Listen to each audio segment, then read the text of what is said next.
श्री स्वामी समर्थ, जय जय स्वामी समर्थ. नमस्कार, मी प्रियंका. तर आज आपण बनवणार आहोत रवा ढोकळा. तर त्यासाठी या ठिकाणी मी बारीक रवा घेतलेला 1 वाटी. जर तुम्हाला एकदम इन्स्टंट असा ढोकळा बनवायचा आहे तर तुम्ही या रव्याला मिक्सरमधून बारीक करू शकता, म्हणजे तुम्हाला भिजत घालण्याची या ठिकाणी गरज पडणार नाही.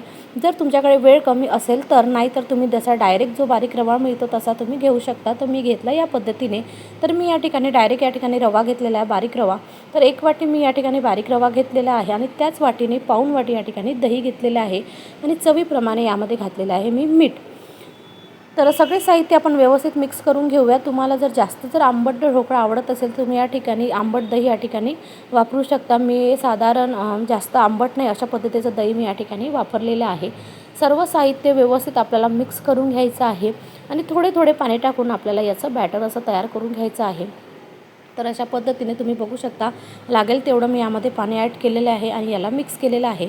झाकण ठेवून याला 20 मिनिटे आपण रेस्टसाठी ठेवून देऊया, म्हणजे रवा आपला छानपैकी मुरेल.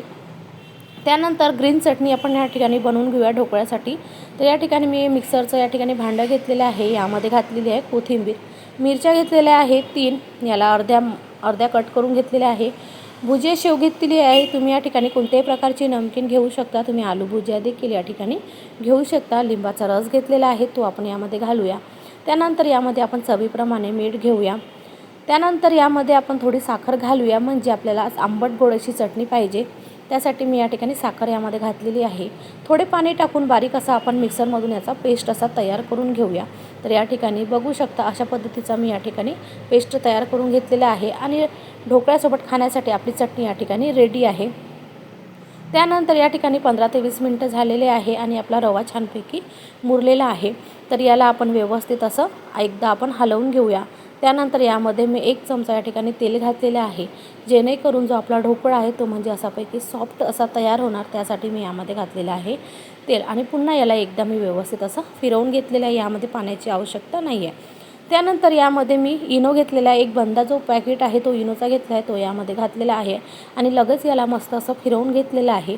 तर ही प्रोसेस आपल्याला लवकर अशी करायची आहे. त्यानंतर प्लेटला मी आधीच तेलाने व्यवस्थित ग्रीस केलेलं होतं आणि सगळं बॅटर आपण यामध्ये ओतून घेऊया आणि याला व्यवस्थित टॅप करून घेऊया. आणि थोडं वरून मी लाल तिखट घातलेलं आहे, जेणेकरून आपला जो ढोकळा आहे दिसायला मस्त दिसन आणि चव देखील याला मस्त येणार. त्यानंतर गॅसवर मी आधीच या ठिकाणी पाणी या ठिकाणी गरम करायला ठेवलं होतं. त्यामध्ये एक स्टँड घालूया आणि जो ढोकळ्याची प्लेट आहे ती ढोकळ्याची प्लेट आपण यामध्ये ठेवूया आणि वरून झाकण ठेवून आपल्याला याला सुरुवातीचे 5 मिनटं आपल्याला हाय फ्लेमवर याला शिजवून घ्यायचे आहे. नंतर 15 मिनटं लो मिडियमवर याला आपल्याला ढोकळ्याला मस्तपैकी शिजवून घ्यायचं आहे.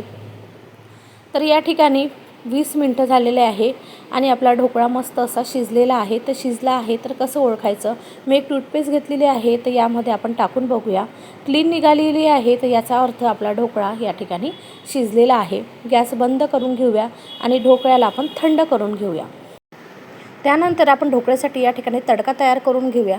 तर पॅनमध्ये मी थोडं तेल या ठिकाणी तापवायला ठेवलेलं होतं. त्यामध्ये मी जिरे मोहरी यामध्ये टाकणार आहे आणि याला व्यवस्थित मी तडतडू देणार आहे.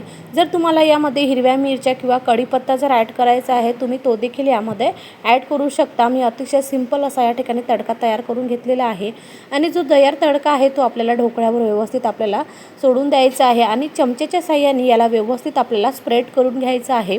आणि लक्षात ठेवा, जो ढोकळा आहे हा पूर्णपैकी आपल्याला गार करून घ्यायचा आहे. आणि सर्वात महत्त्वाचं म्हणजे रवा ढोकळा बनवणं एकदम सोपं आहे.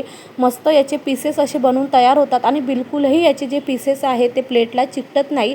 पण सर्वात महत्त्वाची टीप म्हणजे तुम्हाला हा ढोकळा पूर्णपैकी गार म्हणजे थंड करून घ्यायचा आहे. त्यानंतरच याचे पीसेस तुम्हाला तयार करून घ्यायचे आहे. तर या ठिकाणी ढोकळा हा थोडा गरमच होता, तेव्हाच तुम्ही बघू शकता माझ्या हातालाही चटके बसत आहे. तर गरम असतानाच मी याचे पीसेस करून घेतलेले आहेत. तरी देखील तुम्ही बघू शकता चाकूला बिलकुलही जो ढोकळा आहे तो चिकटत नाही आहे आणि मस्त याचे पीसेस होत आहे. जर तुम्ही पूर्ण गार करून घेतला तर म्हणजे थोडासुद्धा प्लेटला चिकटणार नाही आणि मस्त ढोकळ्याचे पीसेस या ठिकाणी निघणार. तर सर्व ढोकळा तुम्हाला थंड करून घ्यायचा आहे. तर या ठिकाणी गरम असतानाच मी पीसेस करून घेतलेला आहे आणि तुम्हाला बघू शकता मी एक पीस तुम्हाला या ठिकाणी दाखवणार आहे. तर गरम आहे तरीसुद्धा पीस आपला व्यवस्थित निघालेला आहे आणि मस्त टेम्पटिंग असा हा ढोकळा तुम्हाला दिसत आहे. सॉफ्ट अगदी हा ढोकळा तयार झालेला आहे. तर नक्की तुम्ही ही रेसिपी ट्राय करून बघा. तुम्ही याला ग्रीन चटणीबरोबर किंवा टोमॅटो सॉसबरोबर तुम्ही याला खाऊ शकता. खूप टेस्टी लागतो आणि सर्वात महत्त्वाचं म्हणजे झटपट असा हा ढोकळा बनून तयार होतो. तर माझ्या घरी हा ढोकळा सर्वांना फार आवडलेला आहे आणि मस्त आम्ही या ठिकाणी ढोकळा एन्जॉय केलेला आहे. तर आजची रेसिपी जर आवडली असेल तर व्हिडिओला लाईक कमेंट नक्की करा. तुमची मैत्रीण या फेसबुक पेजला फॉलो करा आणि यूट्यूब चॅनलला देखील तुमची मैत्रीण यूट्यूब चॅनलला देखील सबस्क्राईब करा. तर पुन्हा भेटूया नेक्स्ट व्हिडिओ बरोबर. तोपर्यंत श्री स्वामी समर्थ. जय जय स्वामी समर्थ.